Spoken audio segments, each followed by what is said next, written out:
Et salut tout le monde, c'est FunGX, la seule chaîne qui respire, et aujourd'hui on se retrouve pour une toute nouvelle vidéo assez spéciale. Et dans cette vidéo, je vais vous présenter donc une config qui se retrouve dans les alentours de 1700-1800 euros. Et cette config vous permettra donc de jouer à The Hunter Call of the Wild en 4K sans problème. Donc ce que je vous propose, c'est que je vous laisse directement avec la petite intro et on se retrouve directement après avec le premier composant.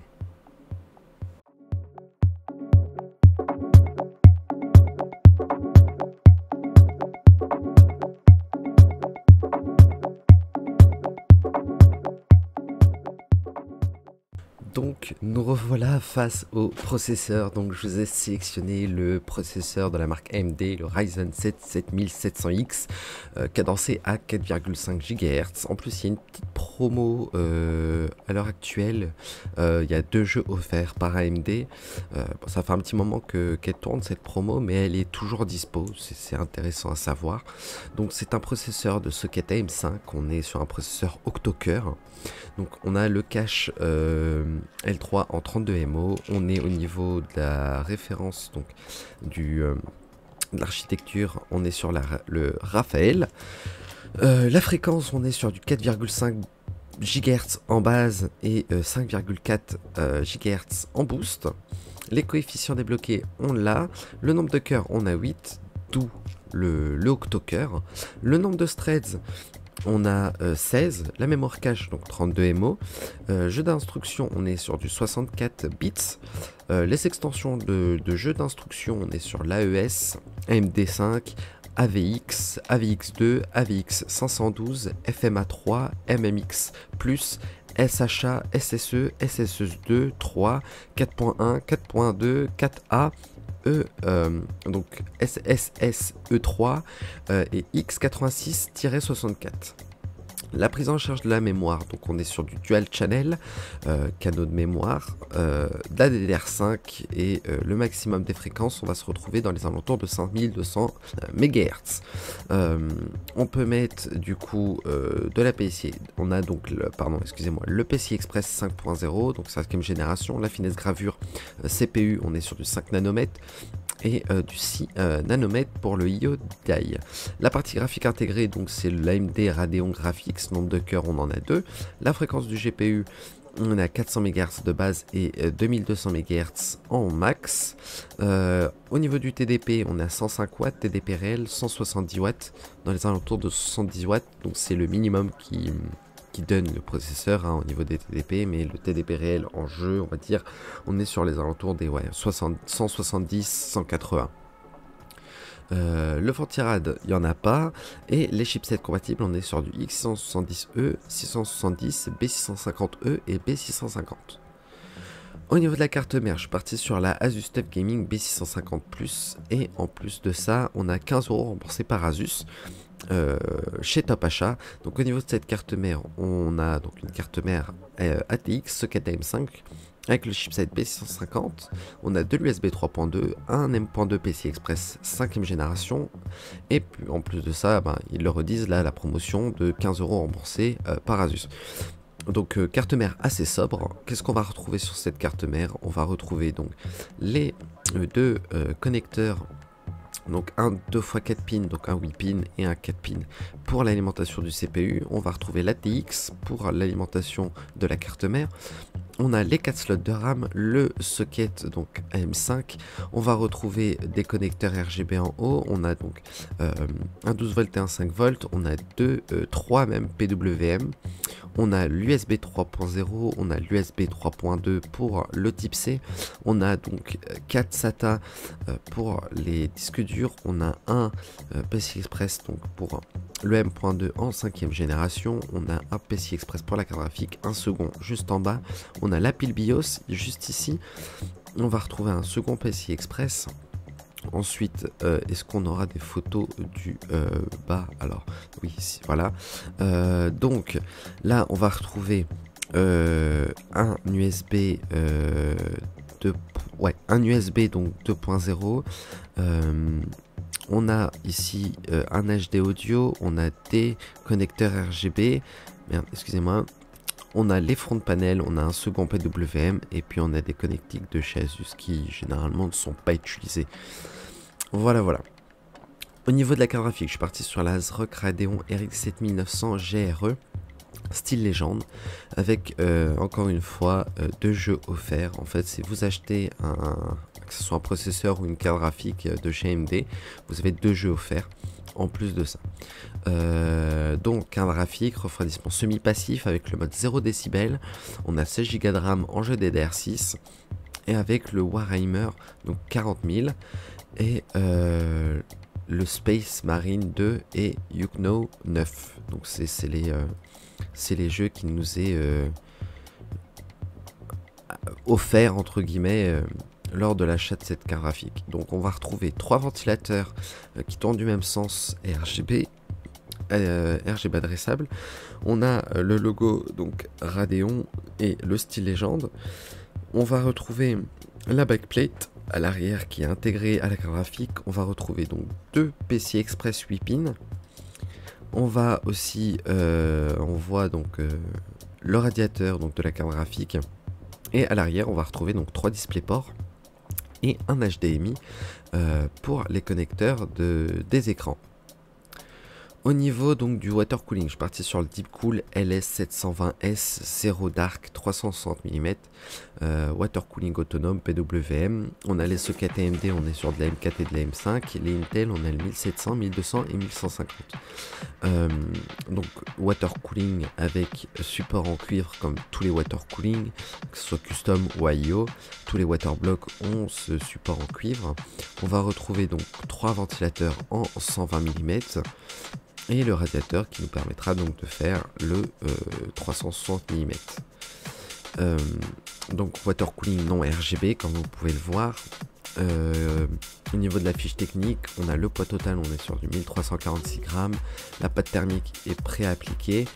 Au niveau des dimensions du radiateur, on est sur du 402 sur 120 sur 27 mm d'épaisseur. Les matériaux, c'est de l'aluminium. Longueur des tubes, on est sur 410 mm comme la plupart des water cooling. Les dimensions du water block, on est sur du 85, 73, 50 mm. Les compatibilités, voilà, comme vous pouvez le voir, 1150, 1151, 1155, 1200, 1700, AM5, AM4 chez AMD. La vitesse de la pompe, on est sur 3100 tours par minute, plus ou moins 10%. Connecteur, on a le DC, donc 3 broches, c'est le connecteur PWM pour le water block.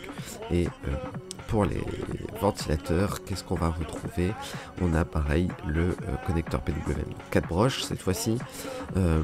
Les ventilateurs tournent entre 500 et 2250 RPM, donc tours par minute. Plus ou moins 10% également. Flux d'air, on est à 85,85 CFM. La pression d'air, on est à 3,27 mm H2O. Niveau de bruit, on est inférieur à 32,9 décibels. Et on a déjà dit le connecteur et les dimensions, comme vous pouvez le voir, on est sur du 120 sur 120 et du 25 mm d'épaisseur. On va retrouver dans le petit kit, dans le petit bundle, donc le socket pour Intel, les sockets, les sockets pour le water block, excusez-moi. On va retrouver après les connecteurs pour Intel, pour AMD, les petites connectiques, donc PWM pour l'alimentation des ventilateurs et du water block, les vis et les petits embouts pour le montage donc du water cooling. Au niveau de la RAM, je suis parti sur une RAM assez sobre, donc la DDR5 G-Skill RIP Jace S5 noir, donc un kit de 32 Go en 2 x 16 Go, cadencé à 6000 MHz. Donc pas grand chose à dire dessus, hein, c'est de la DDR5, c'est du PC 48000. On a le low profile, pas grand chose à dire dessus. On a donc les CAS, on est à 30, 40, 40, 96. Les tensions, on est sur du 1,35 watts. Au niveau du SSD, je suis parti sur le Kingston KC3000 de 1TB, un SSD en M.2. Alors pas en 5ème génération, hein, il est en 4ème génération NVMe. Après, rien ne vous empêche de prendre un SSD NVMe en 5ème génération. La lecture max, on se retrouve donc à 7000 MO par seconde. L'écriture max, on se retrouve à 6000 MO par seconde. La mémoire, on est au niveau TLC 3D. Compatible donc. Alors, capacité 1 Tera, interface transfert NVMe PCI Express 4.0 4X, on a déjà dit ça. Lecture aléatoire 4K, on est à 900 000 IOPS. Écriture aléatoire 4K, on est à 1 million IOPS. Et le cache des RAM, on l'a sur ce disque dur. Le MTBF, on est à 1,8 million d'heures et 800 TBW. Au niveau du boîtier, je suis parti sur le NZXT H6 Flow, de couleur blanc, donc boîtier moyenne tour. Il accepte donc l'ATX, le micro ATX et le mini TX. On a de l'USB 3.1 en type C avec une fenêtre en pleine taille. Donc au niveau de la fiche technique, pareil, les dimensions sont là, on est sur du 435, 287 sur 415, les cartes mères ATX, micro ATX et mini ATX.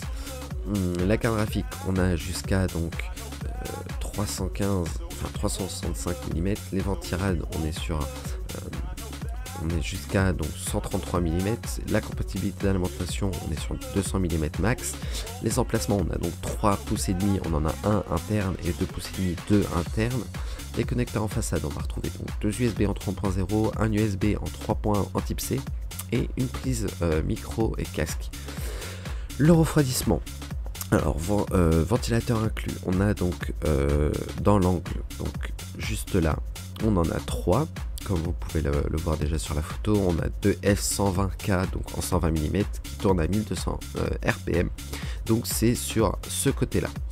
Là, vous pouvez même l'apercevoir sur la photo, on voit bien les 3 ventilateurs en 120 mm. Les emplacements de ventilateurs, donc en haut on peut en mettre 3 de 120 mm ou de 140 mm, en bas on peut mettre 2 de 140 mm, à l'arrière on peut en mettre 1 de 120 mm. Les compatibilités water cooling en haut jusqu'à 360 mm et à l'arrière jusqu'à seulement 120 mm. Le poids, on est à un peu moins de 10 kg, on a 9,5 kg. Port d'extension, on en a 7. Au niveau de l'alimentation, je suis parti sur la Be Quiet Pure Power 12M de 850 watts, une alimentation certifiée 80 plus Gold, full modulaire. On a l'ATX 3.0 dessus. Donc l'ATX 3.0, c'est la nouvelle norme des alimentations qui a donc la fameuse connectique 12 VHPWR pour les nouvelles RTX 4000. Au cas où si dans le temps vous voulez passer chez Nvidia et prendre une RTX 4000, vous pouvez, parce que vous allez avoir la fameuse connectique 12 VHPWR, et encore je dis des bêtises car celle-là ne l'a pas. Donc le rendement, on est sur du 80 plus Gold. On a la norme ATX 3.0, la fiche SATA on en a 6, les fiches PCI Express 6 plus 2 broches on en a 4, la fiche, fiche 12 VHPWR 16 broches on en a une, donc de 600 watts. Autre connecteur, on a la carte mère, donc 20 plus 4 broches, on a un CPU 12 volts 4 plus 4 broches, un second CPU 12 volts en 8 broches, 2 Molex 4 broches. La modularité, on est en full modulaire. Ventilateur, on a un 120 mm à l'intérieur. Nombre de rails en 12 volts, on en a 2. Charge maximale 850 watts. Donc sur le premier rail, on a 40 ampères et sur le deuxième, on est à 36 ampères. Au niveau de la dimension, on est sur du 160, 150 et sur du 86 mm d'épaisseur. Au niveau des connectiques, comme vous pouvez l'apercevoir, on a donc les connecteurs CPU, les connecteurs donc 24 broches pour l'alimentation de la carte mère, les SATA, on a ici donc pareil un PCI Express, un second PCI Express, on a le 12 VHPWR. On va retrouver ici un connecteur, si je dis pas de bêtises, pareil en PCI Express, si je dis pas de bêtises. Alors que je vous dis pas de bêtises, oui c'est ça exactement, c'est donc un connecteur PCI Express, et là on a les SATA aussi également. Donc on va retrouver pareil les 5 vis, ils en mettent 5, même s'il n'y en a que 4 généralement, là ils en mettent 5, donc comme vous pouvez l'apercevoir, une vis là, une vis là, une vis là, et le tour est joué. Et on va retrouver aussi donc un lot de 5 colsons dans le bundle pour le cable management. Voilà les petits gars, donc c'est la fin de cette vidéo, j'espère qu'elle vous aura plu. En tout cas, ça m'a fait énormément plaisir de tourner cette vidéo, j'espère que elle vous a aidé, j'espère que vous avez à peu près tout compris. Si vous n'avez pas tout compris, n'hésitez pas à rejoindre le serveur Discord, ça sera dans la description. Si vous avez des questions, des demandes, n'hésitez pas également, je serai là et je suis là pour répondre avec grand plaisir. Donc voilà les petits potes, tous les liens de la config sera en description. Sur ce, je vous dis ciao, à une prochaine vidéo.